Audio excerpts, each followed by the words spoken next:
সেটা মডিফাইড হয়ে আমরা মডার্নের আন্ডারে এসেছি, কিন্তু এখন যে প্রবণতাটা দেখা যাচ্ছে মানুষ কিন্তু আবার ফিরে যেতে চাইছে প্রাকৃতিক চিকিৎসায় ভালো হওয়ার জন্য। কারণ কি তারা এখন বর্তমান মডার্ন মেডিসিনে অনেক রকম অ্যাডভার্স এফেক্ট দেখে নিয়েছে অলরেডি। একদমই, কারণ আমরা সবসময় সাইড এফেক্ট বলি। কি ডাক্তারবাবু, এখন আয়ুর্বেদিক মেডিসিন খেলেও একজন পেশেন্ট এসে জিজ্ঞেস করে ডাক্তারবাবু এটা সাইড এফেক্ট কি আছে? হ্যাঁ, মানুষের মনের মধ্যে ভয় ঢুকে গেছে। ডাক্তারবাবু হয়তো অনেক জায়গায় শোনে বা এই ম্যাল প্র্যাকটিসটা অনেক জায়গাতেই হয়, কোনো ওষুধের সাথে কিছু ওষুধ মিশিয়ে দেওয়া হচ্ছে। তো ডাক্তার এটা খেলে আমার কোনো অসুবিধা হবে না তো? কোনো ভালো যদি আয়ুর্বেদিক সংস্থা বা কোনো ভালো আয়ুর্বেদিক ডাক্তারবাবু যদি আপনাকে চিকিৎসা করেন, অবশ্যই আপনি শিওর থাকবেন কি তার অ্যাডভার্স এফেক্ট বা সাইড এফেক্ট অনেক কম।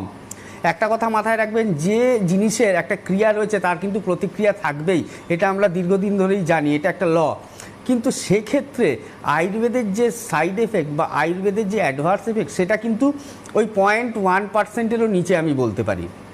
এবার সুগার যদি আপনার দীর্ঘদিন ধরে থাকে, অনেক পেশেন্ট আছেন আইডিডিএমের মানে ইনসুলিন ডিপেন্ডেন্ট, যাদের ডায়াবেটিস মেলাইটাস শুধুমাত্র ওষুধে আর কন্ট্রোল হচ্ছে না, ইনসুলিন ডিপেন্ডেন্ট হয়ে গেছে, তাদের ক্ষেত্রেও এরকম ভুরি পেশেন্ট রয়েছে।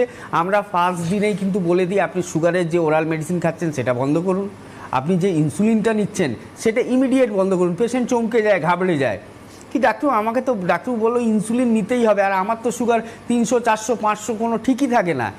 আমরা বলি, এনবিপি বলে, আয়ুর্বেদ বলে, হ্যাঁ সম্ভব, আয়ুর্বেদের মাধ্যমে সুগারকে কন্ট্রোল করা সম্ভব এবং প্রকৃতির মাধ্যমে উইদাউট মেডিসিন কিন্তু আপনি সুগার রোগ থেকে ভালো থাকতে পারেন। আমরা হয়তো একটা সার্টেন পিরিয়ড অবধি ট্রিটমেন্টটা করব, যেখানে আপনার প্যানক্রিয়াস থেকে হেলদি করা হবে, কারণ প্যানক্রিয়াসের আইলেটস অফ ল্যাঙ্গারহ্যান্সের বিটা সেল থেকে আমাদের ইনসুলিনটা সিক্রিয়েট হয় এবং সেইখানে যদি কোনো প্রবলেম হয়, প্যানক্রিয়াটাইটিস হতে পারে, ক্যালসিফিয়াড প্যানক্রিয়াস হতে পারে বা আদার কোনো সেল ড্যামেজ হতে পারে, যখন ইনসুলিনটা প্রপারলি সিক্রিয়েট হচ্ছে না তখনই আমাদের ব্লাডের মধ্যে সুগারের মাত্রাটা বেড়ে যাচ্ছে, যেটা কিনা ইনসুলিনটা কন্ট্রোল করে তার নর্মাল কাজ।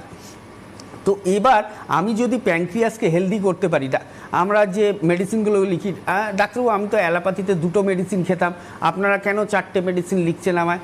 আপনাকে ভালোভাবে বুঝতে হবে, হয়তো 1টা বা 2টো ওষুধ আপনার সুগারটাকে কন্ট্রোল করবে, আর বাকি 2টো বা 3টে ওষুধ কিন্তু আপনার প্যানক্রিয়াসটাকে হেলদি করবে, যেটা করলে আপনি ভবিষ্যতে গিয়ে 1 বছর বা 1.5 বছর পরে উইদাউট মেডিসিন আমাদের শুধুমাত্র অ্যাডভাইসের মাধ্যমে সুগার রোগকে কিন্তু মানে আমাদের সেলফ অর্গানটাকে আবার রিপ্রোডাকশন করা। একদম ঠিক, মানে প্যানক্রিয়াস যে কারণের জন্য যেখান থেকে বিটা সেল